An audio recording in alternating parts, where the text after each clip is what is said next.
கிபி 13வது நூற்றாண்டுல புனித அந்தோனியார் இத்தாலியில பிரசங்கம் செய்து கொண்டிருக்கிறாரு. அப்போது லிஸ்பன் ஒரு நகரத்துல கொலை செய்யாத ஒரு நபரை குற்றவாளின்னு சொல்லிட்டு அவருக்கு தீர்ப்பு கொடுக்க நீதிமன்றத்தில் நிறுத்தி வச்சிருக்காங்க. இந்த விஷயம் தெரிஞ்ச புனித அந்தோனியார் இத்தாலியில இருந்து லிஸ்பனுக்கு போறாரு. அவர் குற்றம் செய்யலைன்னு சொல்லிட்டு அங்க இருக்கிறவங்களிடம் சொல்றாரு. ஆனா இதை ஏற்க மறுக்கிறாங்க. புனித அந்தோனியார் சொல்றாரு, இறந்து போனவனே கேட்போம், அவனே சொல்லட்டும் அப்படின்னு சொல்றாரு. எல்லாருக்கும் ஒரே குழப்பமா இருந்துச்சு அவர் சொன்ன அந்த பதில். கல்லறையை தோண்டி அவனுடைய உடலை வெளியெடுக்கிறேன். புனித அந்தோனியார் அந்த உடல் பக்கத்துல போயிட்டு, மனிதனே உன்னை கொலை செஞ்சது யாரு என்று கேட்கிறாரு.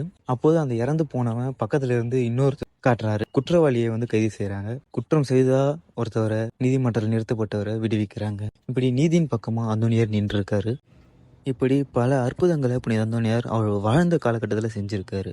இதை பத்தி நீங்க என்ன நினைக்கிறீங்கன்னு கமெண்ட்ல சொல்லுங்க. மறக்காம நம்ம சேனலை சப்ஸ்கிரைப் பண்ணிடுங்க.